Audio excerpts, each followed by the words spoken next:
जय श्री राम। सभी भक्तों को राजवीर सारस्वत का प्रणाम स्वीकार हो।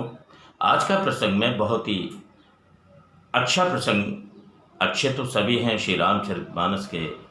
मैंने पहले भी कहा है, इसके रस को जितना पीते रहें आनंद आएगा। आज मैं वो प्रसंग लेता हूँ।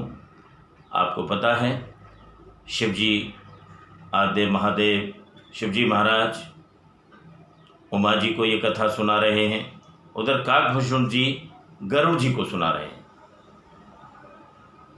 काकभूषण जी के बारे में कहा जाता है कि हर जन्म में ईश्वर भक्ति उनको मिलनी ही मिलनी थी, ऐसा अखंड वरदान था उनके पास।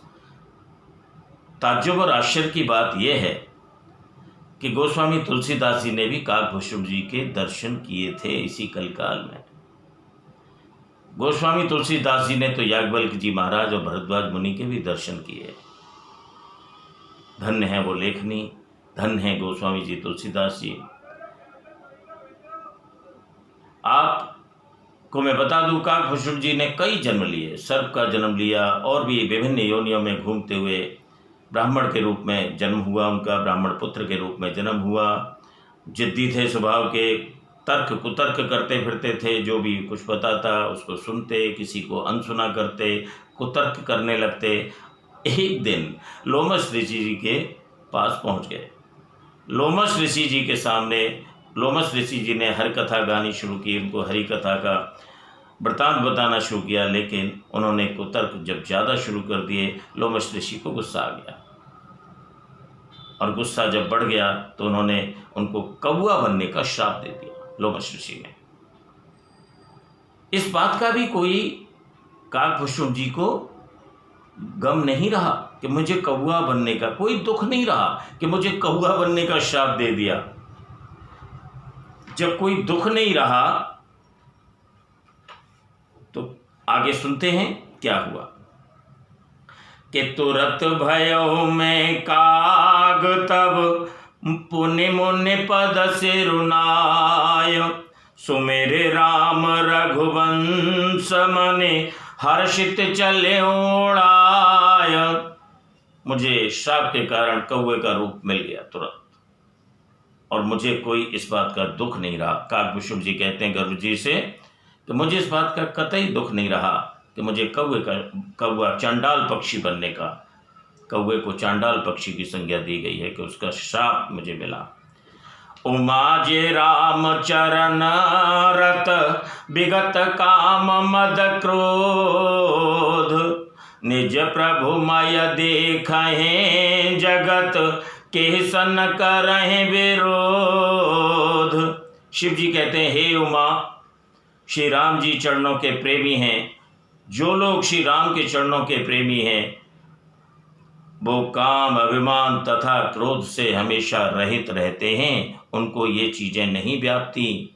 वे जगत को अपने प्रभु से भरा हुआ देखते हैं, कण कण में भगवान के दर्शन करते हैं। फिर वे क्यों किसी से बैर करें।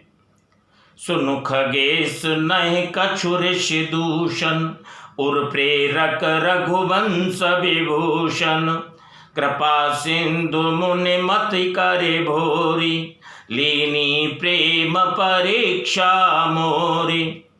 काकभूषण जी ने कहा कि हे पक्षीराज गरुड़ जी, सुनिए, इसमें ऋषि का कुछ भी दोष नहीं था। हाँ, क्या बात है। आपको याद होगा, हनुमान जी बुद्धि विवेक बल के अपार स्वामी होते हुए भी पूरे चिरंजीवी हैं हनुमान, लेकिन पूरे रामचरितमानस के वृत्तांत में उनको कभी भी अभिमान छू कर के भी नहीं गया। श्री राम जी की ऐसी माया है, और हनुमान जी का हृदय वो हर कार्य को प्रभु श्री राम जी की ही महिमा जानकर करते रहे, और हर कार्य उन्होंने संपूर्ण किया, सिद्ध किया। इसलिए हमारा कोई बल नहीं, हम प्रभु श्री राम के सेवक हैं, वो श्री राम जी ही करा रहे हैं। ऐसा मन में मानकर हमें प्रभु को धन्यवाद देना चाहिए और हमेशा खुश रहना चाहिए। जिन काकभूषण जी को कौवा होने का श्राप मिल गया ब्राह्मण पुत्र से, उन्होंने जरा सा भी क्षोभ नहीं किया।